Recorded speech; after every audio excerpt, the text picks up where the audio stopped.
Awesome. Congrats, Maisy, on the captaincy. Is this something you had in the back of your mind, or was it a bit of a surprise for you? Thank you. I think I stepped into a leadership role last season, and I guess I didn't realise, the power that I kind of had within the group, and I guess the respect piece that was there. I think it was nearly right place, right time. Obviously, Elise stepping aside this season with having a baby kind of opened up that role. So I think it was nearly like I'm going to put my name forward and see what happened, and here we are.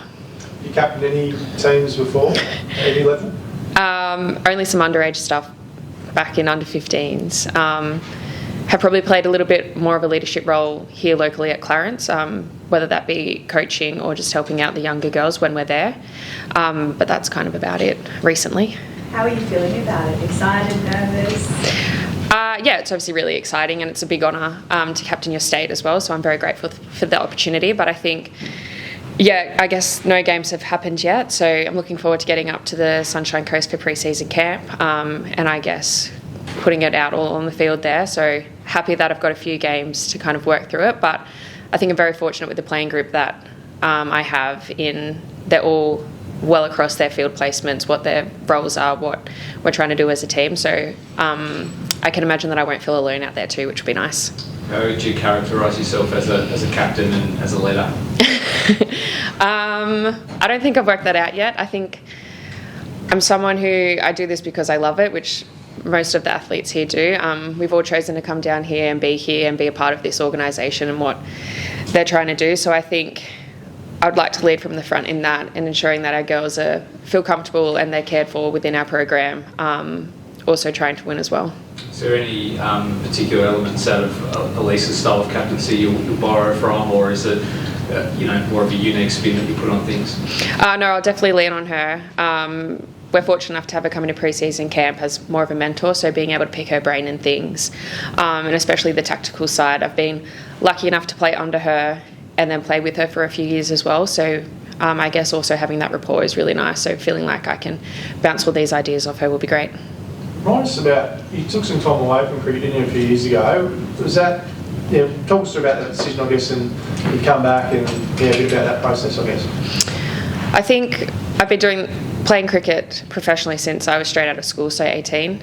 I'm now nearly 30, so that's a very long time, and I think I was just burnt out, and obviously having a few serious injuries along the way, I guess I nearly just kind of had like a midlife crisis and needed to take a step away, more so for my mental health, and just trying to sort out a few things in my life of what I'm going to do after cricket. So I kept my Big Bash contract and just kind of took nearly 6 months off and came back post-Christmas. I'm very grateful to the organisation and the support, especially from Jude and Sal, and all the coaches and support staff in that space.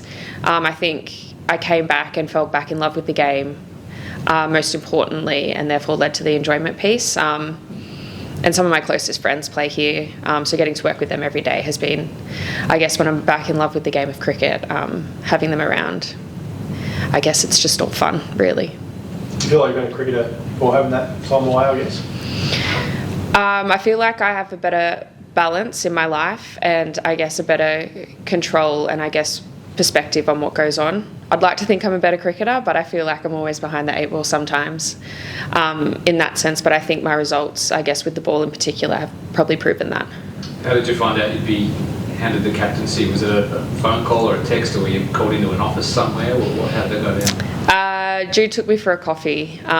She kind of asked if there was any interest previously with a few other players as well, and then we sat down and had a coffee, which was a nice surprise, and then just went straight back to training, really. So I don't think anything's really changed as of yet. I think the game stuff will probably be the biggest shock. Happy to make those decisions out in the field, but looking forward to it. How does the dynamic change between having a captain who was a top order batter and now a bowler? Is there much of a dynamic change, or is it steady as she goes? I think I'm very lucky to have Rachel Treneman leading it, and then obviously when Lizelle Lee comes back from the 100 as well, to have those two probably leading the batting blueprint that we're trying to, I guess, play to, is very helpful. And then to be backed up by the likes of Hayley Silver-Holmes and Kelly Wilson from a pace bowling point of view, and then having, I guess, Lauren Smith now who I've played lots of cricket with, I guess, to be in my corner as well. So I feel well supported across the board. But yeah, I guess the struggle is I won't be able to go out there and do it with the bat per se, but feel very supported. How I think Treno stepped up when Junior was out last year as vice captain. What gave you the nod over someone like her, do you think? I'm not sure. I think potentially the consistency of me being around. I guess Rach is still quite young, an exceptional leader in herself, but I guess with the potential of her with the Aussie call-up that she got last season for the test match and being in and out of the squad, I think that potentially played a part. But yeah, I think we work well together, Rach and I, so I'm looking forward to also bouncing ideas of her when she's here and available. And how do you worry about your own game? Because it's important to take wickets, that's your job, I guess, and having to worry about the captaincy as well. It's going to be a bit of a juggle, do you think?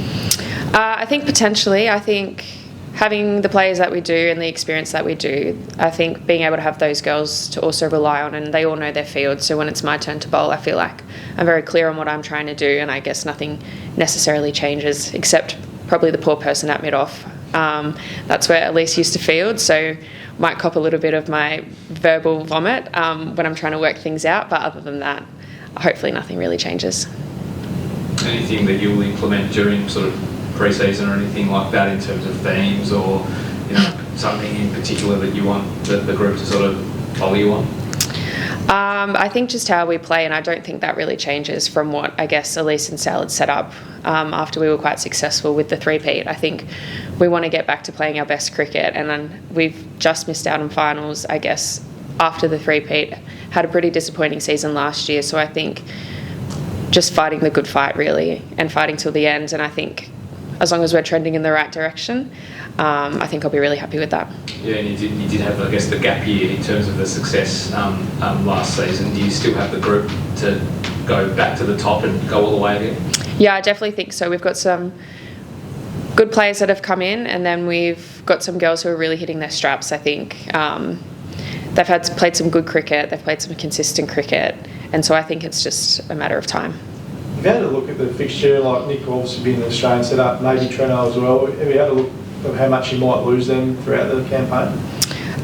Not in particular yet. I know there's a few clashes, so they've kind of been flagged, but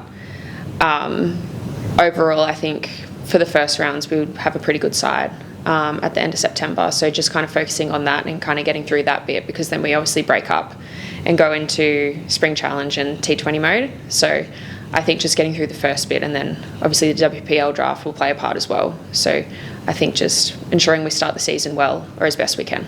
When do you go to Queensland? The 31st of August. Yep. And how many games are there? 4 games. Yep. All one days? 3 one-days, 1 T20. Yep.